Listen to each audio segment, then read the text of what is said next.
In the quiet town of Gilead, nestled between two rolling hills, life seemed perfect.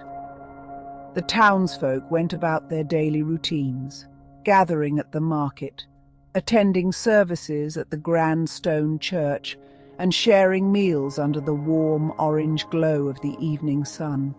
But beneath this tranquil facade, a deep-seated problem was brewing, one that no one dared to confront: the habit of projection.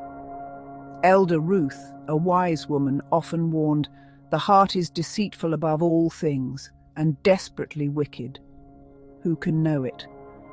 But the townspeople were blind to their own hearts, choosing instead to see their faults reflected in others.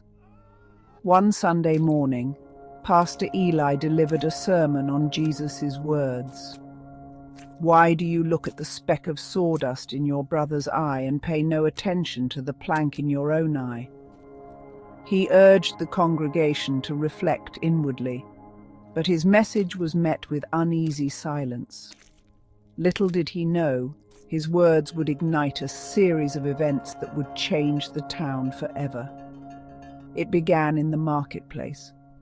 Miriam, the beloved baker known for her golden loaves and cheerful demeanor, couldn't shake the feeling that Samuel, the blacksmith, was judging her for raising her prices. She whispered to her friend Naomi, "He's so greedy, always charging extra for his work." Naomi in turn told Rachel, "Did you hear about Samuel? Miriam says he's full of greed." By the end of the day, Samuel had become the town's scapegoat, accused of sins he had not committed. Hurt and confused, Samuel withdrew, thinking, "Why does everyone assume the worst about me?" As whispers spread like wildfire, the town's unity began to crumble. Families quarreled, friendships dissolved, and the church pews felt colder each Sunday. Ruth observed it all with a heavy heart.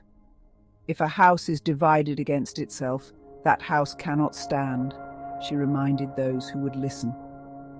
The breaking point came when Pastor Eli himself became the target of projection. After a newcomer named Leah joined the congregation, rumors swirled that the pastor favored her over the others. "He's showing partiality, and we all know that's a sin," accused Tobias, the town's carpenter. Eli's heart ached as he prayed for his flock. "Father, forgive them. They do not know what they are doing," he whispered. He realized the town needed more than sermons. They needed to see their own hearts through the lens of God's truth. One evening, Ruth called a town meeting in the churchyard.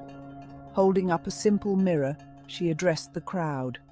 "This mirror shows you what you look like on the outside, but God's word is a mirror for the soul. It reveals what's inside." Ruth's words pierced the hearts of many. Slowly, the townsfolk began to confess their faults and seek forgiveness from one another. Miriam apologized to Samuel, who forgave her with tears in his eyes. Tobias admitted his jealousy of Pastor Eli's wisdom and leadership. As the town healed, Gilead became a place of unity and grace. The people learned to examine their own hearts before judging others. Pastor Eli's sermons now echoed with hope and renewal. "Create in me a clean heart, O God, and renew a right spirit within me." Ruth, in her old age, smiled as she watched the townsfolk gather for a harvest festival, their laughter and joy a testament to God's transforming power. She knew that Gilead's journey wasn't over. Each heart would still wrestle with its own shadows. But as long as they looked to God's word as their mirror, the light would always shine brighter than the darkness.